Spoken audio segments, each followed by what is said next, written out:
deriye nesebini herkes merak dike. Vekirina ve taluk bu ve kengi be vekirina ev deri. Aslında etxwazim vî bêjim yani îro em bêjin kêngê ew ya ew çê dibe yani çawa çê dibe ji min re giran tê roja wî da çê nebe ez mehçûdim heyata xwe da vira nekiriye ve ez ji vira jî acizim berî wê ew tarî nabêjim ama Türkiye devrimkî dike weka Cumhuriyet devrimi ku biye îro ku dibe ya Türkiye 100 yılı îro Türkiye 100 yılı aslında bi rastiya wî pirsî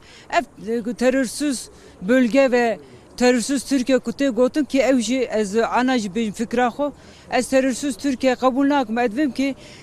Türkiye kardeşliği Türkiye kardeşim tebrayê hevdûne çünkü mevî welatî bi Kurdî bi Tirka bi Havra mevî welatê xelas kem tebrayê hevdûne me xîzdayê hevdûstandî em hatê bêjin ew bi ziman aslında gerek zimanê herkesi daha nerm çê bibe belê ber wî awa biratiya Kurd û Tirka da ez vî xwe dixwazim bêjim vê süreca hanka xweş derbas dibe bira ti kes ji vê da şupa wan tune be ti sexintikî tenkasîkî jî tune ye zaman lazım e zaman jî hêdî çê dibe înşallah em ê tev hevra bivînin mesela do el Cudî daxê bûm çiyayê Cudî 10 sal berî ji min re bigota tê herî çiyayê Cudî min ê bigota ya min henekê xwe min dikin ama em dol wê derê bûn em çûn Hizretî Nuh ciyê ku gemiya wî aslında îro jî ev biratiya ku di Türkiye'de jî înşa dibe ew jî weka gemiya Hizretî Nuh e Başa berî wê awayî belê te behsa çiyayê Cudîyê kir. Ew kesên ku li çiyayê Cudîyê bûn li Gebarê bûn îro li Qendîlê ne. Ew ê kengê vegerin. Viyara süreç ki lazım et zani hinik yasa ve derkeben ve vere meclisi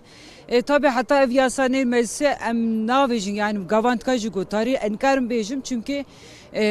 meclis başkanı tızani ve göreva xo kirin ev terörsüz komisyona hankay göreva xo kirin ana maye kuj yasa vere meclisi ku emji oya xo bidin ve basay derbas bikin ama roje pir xoş peşya Türkiye'ne ez vida eminim ev sürece hankay inam viş xode kin naxwazaje sa ev süreç çebive ev süreç bal dileme pir ev sürece hankay qadiye ve deri em zamanı xo dili xoş havra vekin em zamanı xo karşı hevdu nerm bikin ve em desok bavstiye hevdu yani yurtu çi Çanakkale'jine Kurdu Türk desok navet stiye hevdu em xoditiye ve deri çumem ziyaret kiriyor irotul köy deri dibini ya da em vi bejin Alparslan vakti deri Anadolu'ya vekir mervalne ravne bu destek ne daye evju Kürt bu me havra me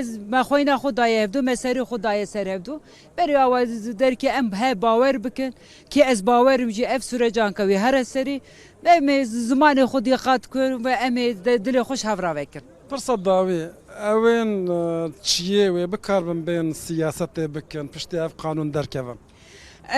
Bira kanun derkeve em teb havra bivînin ama ez bawerim biratiya Kurd û Tirka ve sağlamî tişekî baş çêve ez bawerim. Gelek spas. Spas hoş be sağ olun. Saçarım.